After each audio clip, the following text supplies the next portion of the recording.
Keputusan hakim terhadap Basuki Cahayapurnama kemarin menarik diperhatikan dari segi hukum karena punya 3 konteks keputusan penting. Setidaknya bagi mantan Ketua Mahkamah Konstitusi, MK, periode tahun 2008 sampai tahun 2011, Prof. Dr. Muhammad Mahfud MD yang akan berulang tahun tanggal 13 Mei besok menjadi berusia 60 tahun, menyampaikan khusus kepada tribunnews.com Rabu ini, tanggal 10 Mei tahun 2017. Hakim bukan hanya memutus melebihi tuntutan jaksa tapi juga memutus berbeda dari pasal yang digunakan di dalam tuntutan jaksa, papar Mahfud MD. Apa saja 3 hal tersebut? Ada 3 hal dalam konteks ini. Pertama, hakim boleh keluar dari pasal yang digunakan oleh jaksa untuk menuntut sepanjang masih sesuai dengan dakwaan. Dalam hal ini jaksa semula mendakwa dengan pasal 156 AKUHP. Tapi ada saat menuntut yang dipakai adalah pasal 156. Hakim akhirnya kembali ke dakwaan semula. Setelah itu, tambahnya, yang kedua, hakim boleh menjatuhkan hukuman lebih tinggi dari tuntutan jaksa sepanjang tidak melampaui ancaman hukuman yang setinggi-tingginya yang ditentukan di dalam UU. Di dalam pengalaman akhir-akhir ini banyak vonis seperti itu. Ancaman hukuman untuk tindak pidana yang diputus.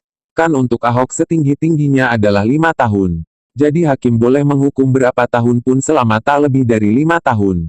Tambahnya lagi, hakim juga boleh memerintahkan langsung ditahan. Hal yang ketiga, Ahok dan penasihat hukumnya bisa melakukan perlawanan hukum dengan melakukan banding ke Pengadilan Tinggi Jakarta. Bahkan dalam waktu pendek dia bisa meminta penangguhan penahanan. Sebenarnya, secara teoritis jaksa juga bisa naik banding. Tapi tidak umum jaksa naik banding untuk menurunkan hukuman. Biasanya jaksa naik banding kalau hukuman lebih ringan dari tuntutan yang diajukannya. Jelasnya lagi. Tapi hukuman terhadap Ahok mengapa berat?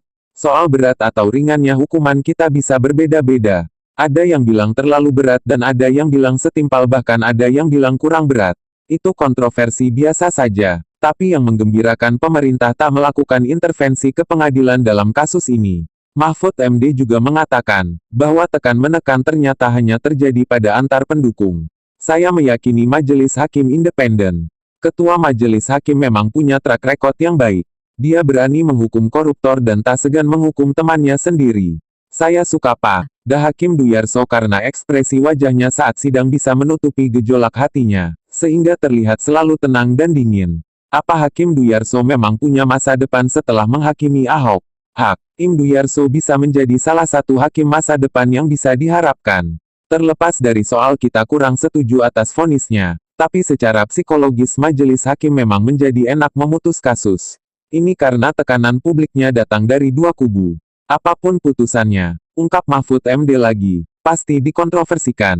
Itulah sebabnya majelis hakim tidak terbebani dan memutus secara objektif dalam arti tanpa tekanan. Apakah Pak Mahfud bicara dengan pejabat pemerintah sebelum keputusan tersebut?